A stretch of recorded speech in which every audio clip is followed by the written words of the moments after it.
Bear with me because my nose is blocked and stuffy. I might keep snorting. Please edit this out. नहीं.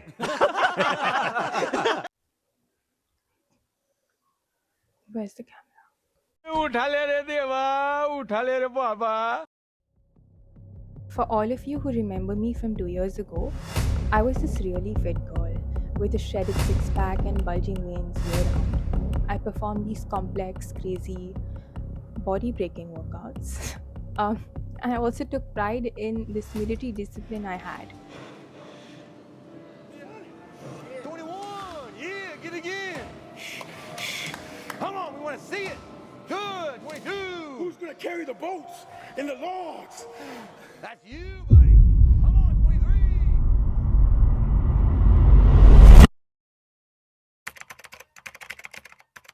I received a lot of love, a lot of admiration from people around.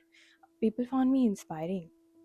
And I was deriving a great deal of my sense of self from this validation I was receiving, which is why I clung on to this identity, even when it was no longer serving me. Because the truth is, when I was my fittest and I looked my best, I probably was the unhealthiest I've been.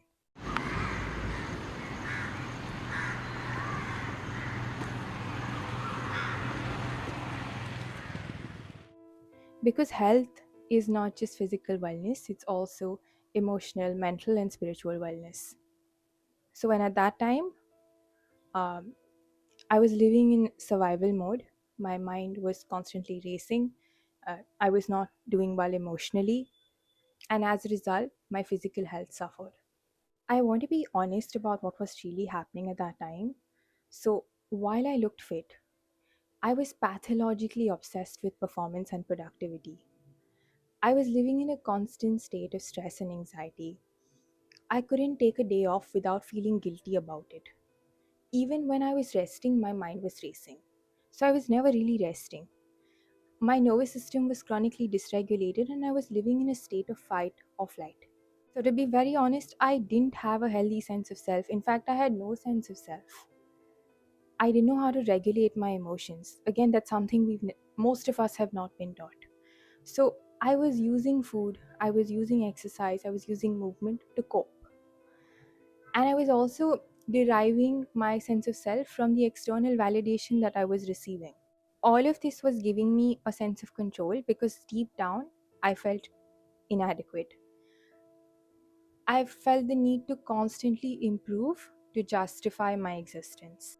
My relationship with social media, with health, with fitness was not based in love or self awareness, it was based in fear and in lack.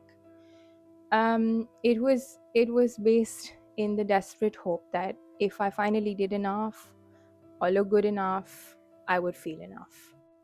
While I was able to sustain the level of leanness that I was for a considerable period of time, eventually my mind and body broke down.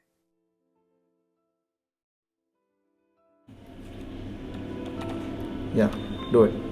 Yes.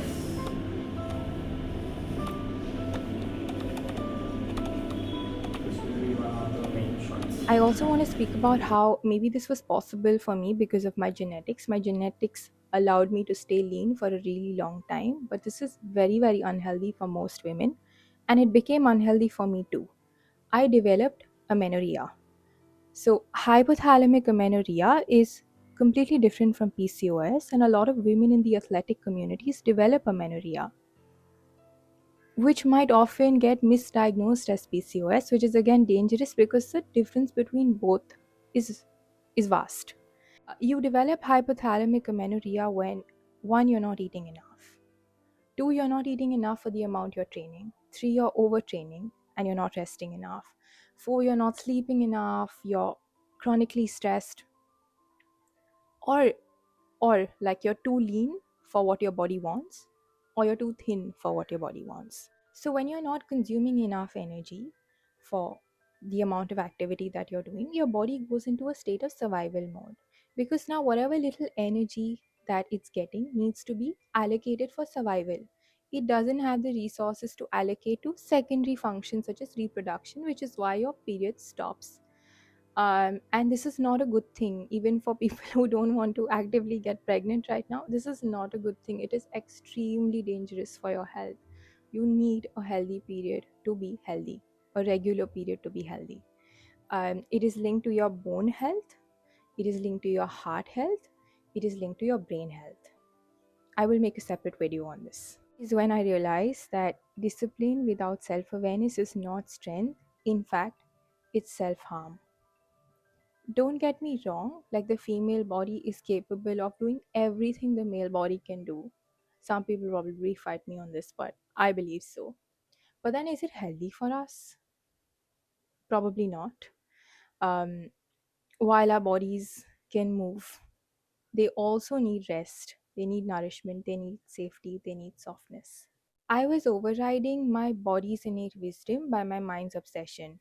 I was trying to superimpose what my mind believed I needed on what my body wanted. So I ignored my hunger cues, I ignored exhaustion. I lived in a constant state of doing. Because to stop doing meant I would have to start facing everything that I had been avoiding. Why I left the fitness industry. So I finally made the decision to step away from the content, the applause, the aesthetic. Maybe the way I did it was not right. I should have told people what was happening, but it was easier for me at that time. And this is not because I didn't care, it was because I finally cared enough. Two reasons why I left the industry. One is social media, because social media is based on external validation. It turns your body into a product, it turns your value into numbers. It teaches you to measure your worth by engagement, the likes that you're receiving, and not by authenticity. Social media rewards short term content. This is all for bloopers.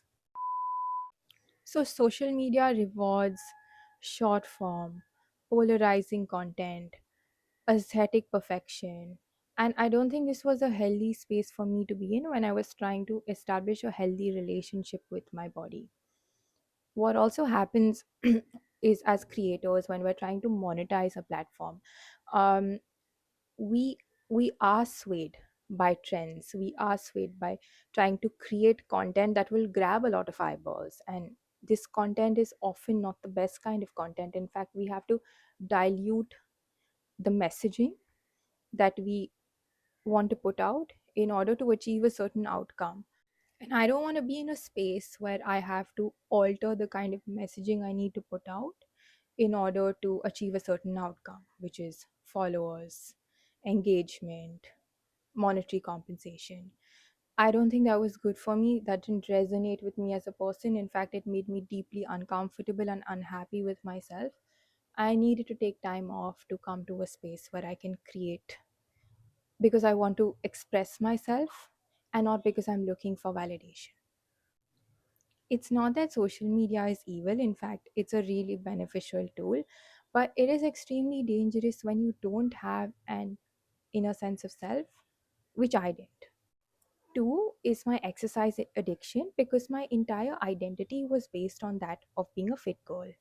My self-worth was contingent on other how others perceived me to be, and how others how valuable others thought the things I was doing were. I think it was important for me to step away from that identity to establish a loving relationship with myself. I also think that being a fit girl wasn't the entirety of my being. It was a role that I was playing.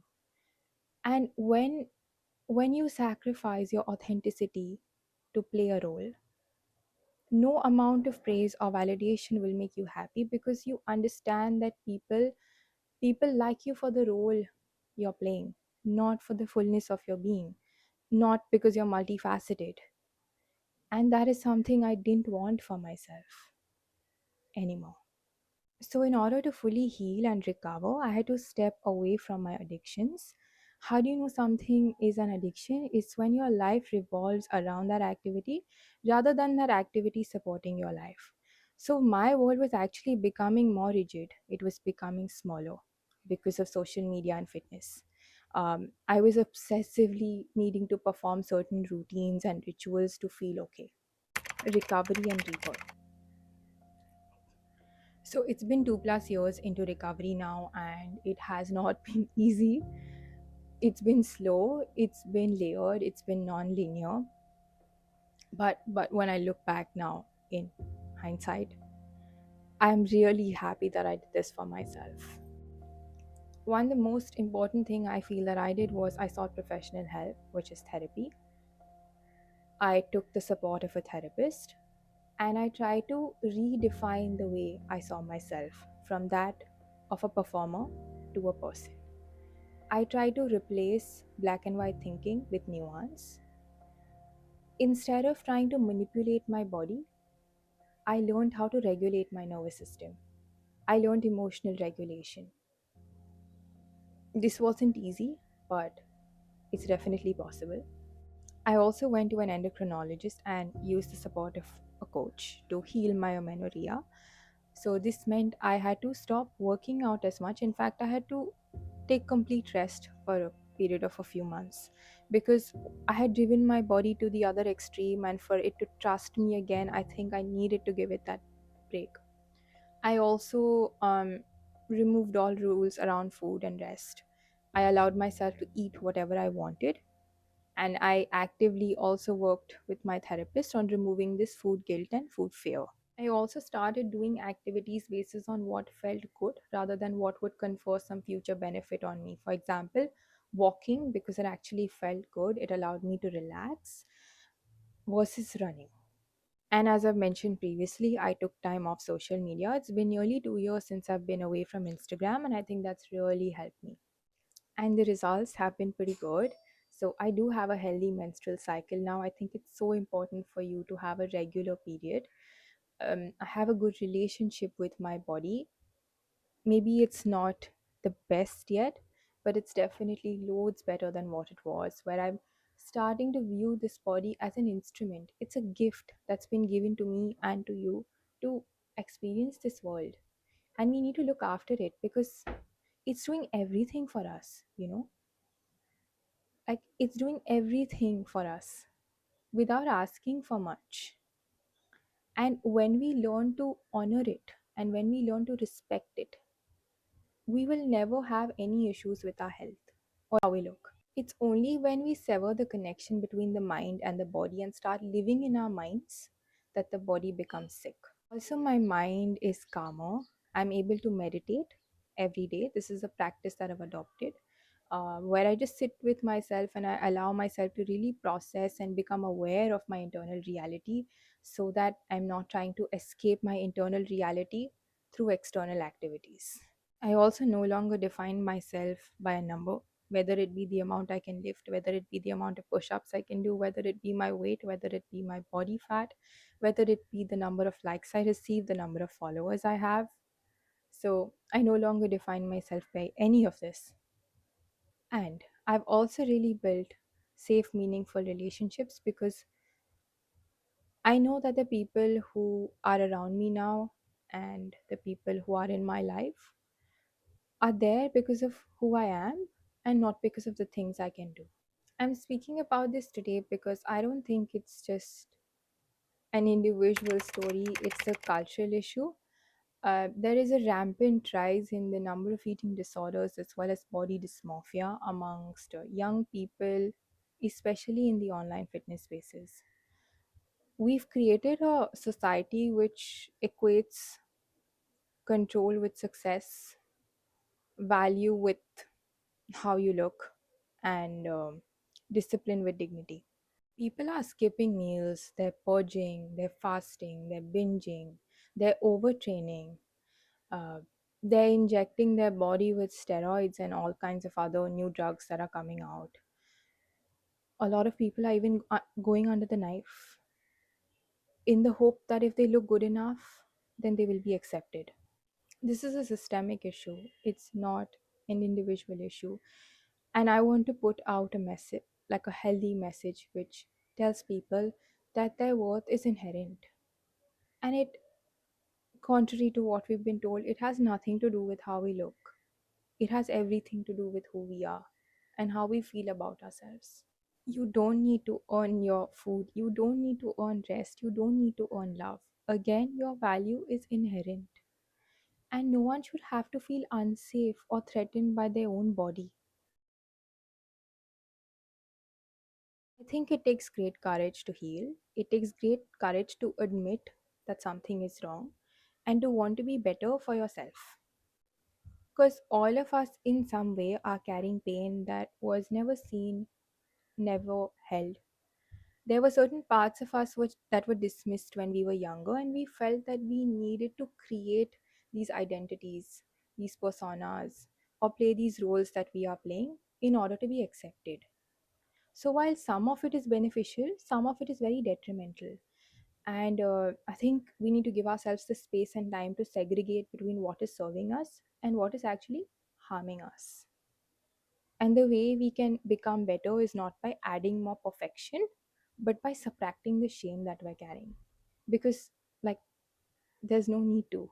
I am a recovering perfectionist. I am a recovering people pleaser. I am no longer fit by industry standards. Maybe I am, but definitely not close to even what I was. But then I'm healthier, happier, and more free than I've previously been. Because I believe that fitness is meant to be a stepping stone to higher pursuits, wherein we need to keep our body healthy for it to support us in all that we need to do in this world. But it's not meant to be the ritual we get caught up in. It's meant to be a tool, it's not meant to become our identity. Going forward, I would want to be making videos not just about fitness, but also about health.